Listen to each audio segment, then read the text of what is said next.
Seigneur, une fois de plus, nous vous saluons dans le nom de notre Seigneur Jésus-Christ.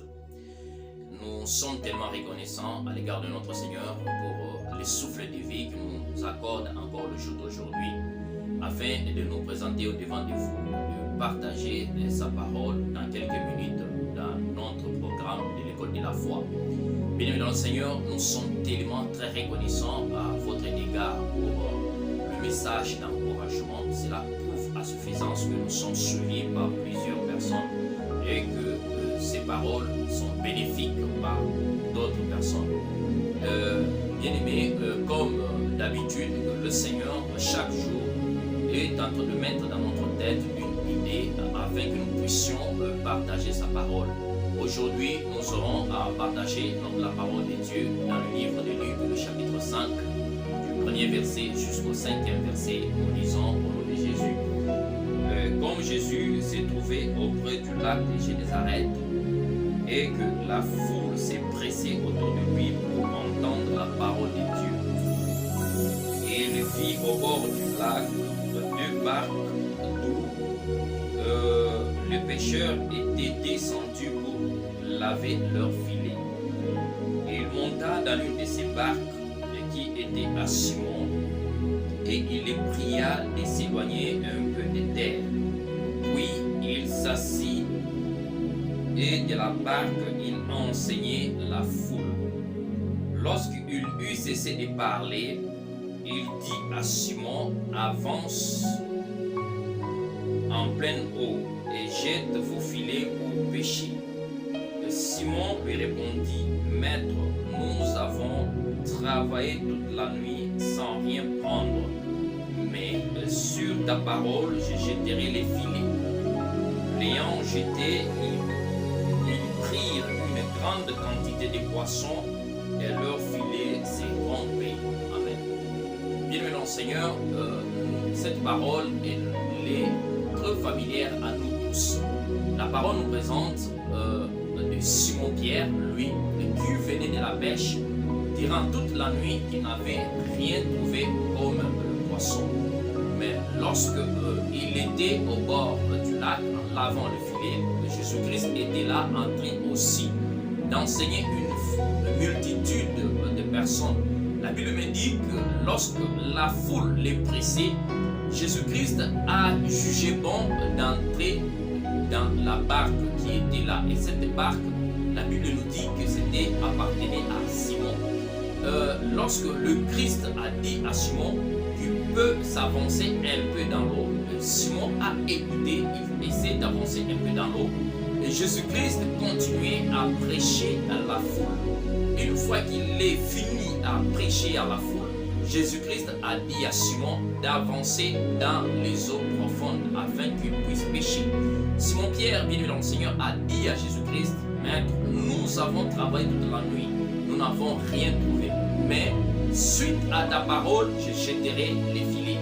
La Bible me dit, lorsqu'il a jeté les filets, ils ont eu une grande quantité de poissons et même leurs filets commençaient à se rompre. Bien-aimé dans le Seigneur, il y a une grande pensée, une grande révélation que le Seigneur veut nous révéler en ce matin. C'est là, bien-aimé dans le Seigneur, il est comparable à nous. Il y a deux fois que nous avons commencé l'œuvre de Dieu. Nous avons commencé nos commerces, nous avons commencé les travaux sans pour autant consulter le ciel. Bien-aimé dans le Seigneur, Simon-Pierre, lui, il était un grand pécheur. Je peux dire qu'il avait hérité aussi de son père de la pêche. C'est peut-être son papa qui l'avait enseigné combien de fois à faire la pêche. Et par sa connaissance, il connaissait que la pêche s'effectue seulement pendant la nuit. Mais lorsque le Christ l'a dit d'avancer dans les eaux profondes et de jeter les filets, Simon-Pierre l'a dit: Seigneur, nous avons travaillé toute la nuit sans pour autant avoir quelque chose. C'est pour dire qu'il a dit à Jésus-Christ que c'était impossible de faire la pêche pendant la journée. C'est pour lui dire que le Christ n'avait pas la connaissance ou soit l'expérience de la pêche. Bien-aimé dans le Seigneur, mais une chose que j'ai aimé de l'attitude de Simon-Pierre, c'est l'humilité. il a dit, suite à ta parole, je jetterai les filets. Bien-aimé mon Seigneur, aujourd'hui, nous sommes cloués dans ce que nous sommes en train de faire. Pourquoi? Parce que nous ne consultons pas le ciel. Nous n'écoutons pas ce que Dieu est en train de nous dire. Nous avons commencé l'œuvre de Dieu sans pour autant consulter le ciel. Regarde aujourd'hui, l'œuvre de Dieu n'avance pas. Ce que Dieu est en train de faire, peut-être le commerce, ça n'avance pas. Tu as commencé avec un grand fonds et tu ne fais que perdre ton argent que tu as commencé avec le commerce. Pourquoi? Parce que tu n'as pas consulté le ciel. Tu n'as pas eu le temps de consulter Dieu. Si cette affaire que je ferai, ça va réussir, ça va prospérer ou ça ne peut pas prospérer. Parce que nous avons de l'intelligence. On est un bon prédicateur. Nous avons la parole facile de convaincre les gens. Nous nous sommes lancés dans un quartier. Ça pour on t'a consulté Dieu pour qu'il nous révèle les démons géants qui existent dans ces quartiers. Pour consulter le ciel qui nous parle de quelle parole, quelle nourriture, ou soit de quelle la vision que nous aurons à nous lancer dans ces quartiers. Comme nous avons d'expérience, nous avons plusieurs églises, nous avons de l'argent, nous nous sommes lancés dans l'œuvre de Dieu en ouvrant peut-être une église dans un site. Comme l'autre a commencé, son œuvre a réussi et moi aussi que je puisse me lancer. Non, bien-aimé dans le Seigneur, c'est pourquoi aujourd'hui on échoue. On peut avoir tous les moyens suffisants, on peut avoir même le bienfaiteur qui nous soutient, mais l'œuvre que nous avons commencée ne prospère pas. Pourquoi? Parce qu'on n'a pas consulté le ciel. On n'a pas eu le temps d'écouter ce que Dieu veut nous dire. Bien dans le Seigneur, Simon, il s'est humilié. Il connaissait bien que Jésus-Christ, il n'a jamais fait la pêche, mais il s'est humilié. La Bible dit, l'humilité précède la gloire. Regarde Simon, il s'est humilié devant Jésus-Christ. Il savait bien que le Christ, il n'a jamais péché, il n'a jamais vu pécher, mais il s'est humilié devant le Christ. Et il a dit, comme tu l'as dit, je jetterai les filets. Bien-aimé dans le Seigneur, il a eu des succès.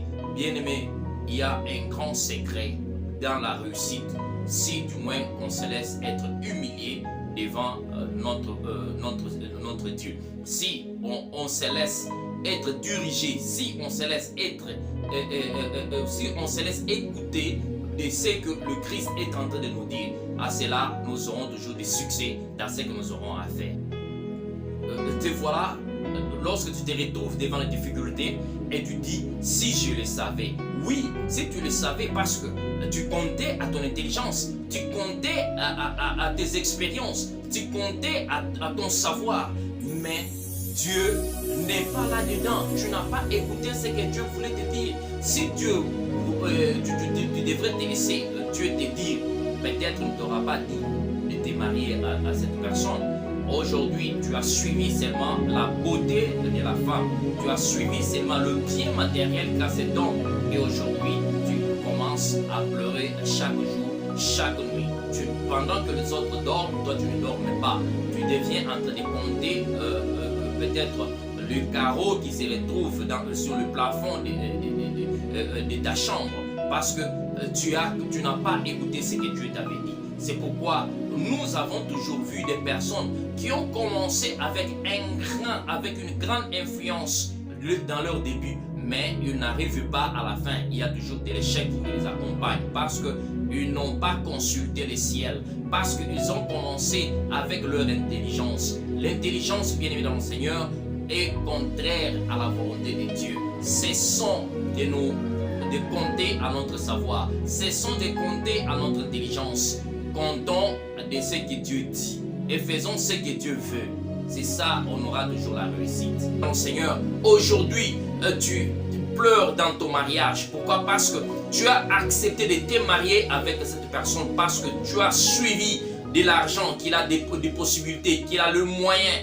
Mais tu n'as pas consulté le ciel pour te révéler si réellement c'est ton mari de toute ta vie ou il n'est pas. Mais par l'envie, par ta connaissance, par ce que toi tu as aimé, tu t'es lancé. C'est pourquoi aujourd'hui tu pleures, tu veux même divorcer. Bien-aimé dans le Seigneur, tu n'as pas consulté le Seigneur.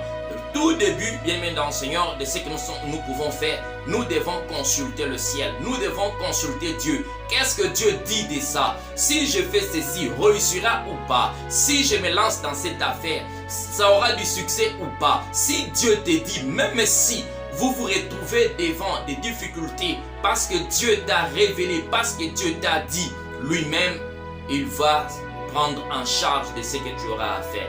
Aujourd'hui, mais hélas, ce n'est pas ce que nous sommes en train de faire. Nous faisons parce que nous avons de l'expérience, parce que nous connaissons des passages bibliques, que nous nous lançons dans l'œuvre de Dieu.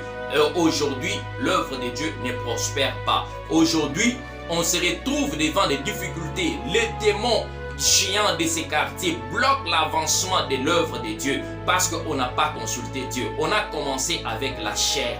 Bien aimé dans le Seigneur, la chair reste toujours la chair et le spirituel est toujours le spirituel. Avant de faire quelque chose que ce soit, consultez Dieu, consultez ce que Dieu dit. Si Dieu a dit, bien aimé dans le Seigneur, quoique les difficultés s'élèvent, quoique il y a même des personnes qui peuvent s'élever contre débloquer cette œuvre, ils ne peuvent absolument rien parce que toi tu as consulté le ciel et tu feras ce que Dieu t'aura toujours à te dire et tu auras toujours du succès parce que tu suis la boussole du ciel, tu suis la direction du ciel. C'est le ciel qui te dirige, c'est le ciel qui prend les décisions au-dessus de toi. Aujourd'hui, tu pleures. Pourquoi? Parce que tu n'as pas eu le temps de consulter le ciel. Bien aimé dans le Seigneur, il est encore temps de consulter le ciel. Il y a d'autres personnes qui ont commencé leurs affaires avec le peu de moyens parce qu'ils ont écouté ce que Dieu leur avait dit. Aujourd'hui, ils prospèrent, ils ont ils évoluent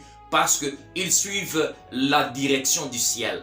Bien évidemment, le Seigneur, notre intelligence ne peut jamais nous faire du succès dans ce que nous sommes en train de faire. La connaissance que nous avons ne peut jamais en aucun jour, bien évidemment, le Seigneur, nous élever au-dessus de ce que Dieu est en train de nous prouver. L'intelligence de l'homme reste toujours l'intelligence de l'homme. Cherchons à ce que le ciel veut. Cherchons la face de Dieu.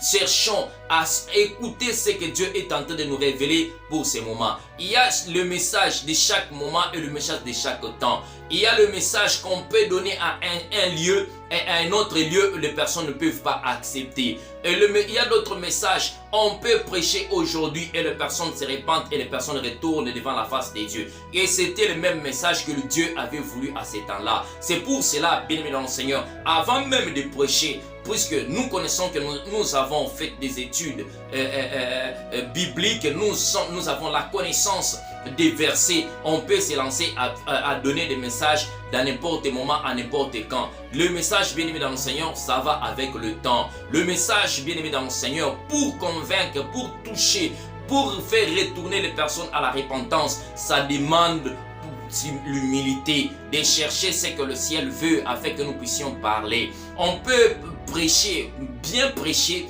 mais si le message qui ne nous avait pas été révélé par le ciel, ça ne peut pas être un message de bénédiction. C'est pour cela, bien aimé dans le Seigneur, cessons d'utiliser notre intelligence. Simon-Pierre, il s'est humilié devant la face de Jésus-Christ. Il a dit, suivant ta parole, je jetterai les filets. Et aujourd'hui, Dieu te dit, bien aimé dans le Seigneur, de laisser ton intelligence, de laisser être conduit par tes connaissances, de laisser être conduit par tes imaginations. Tes imaginations ne te mèneront pas à la gloire. Tes imaginations t'amèneront toujours à la chute parce que c'est charnel.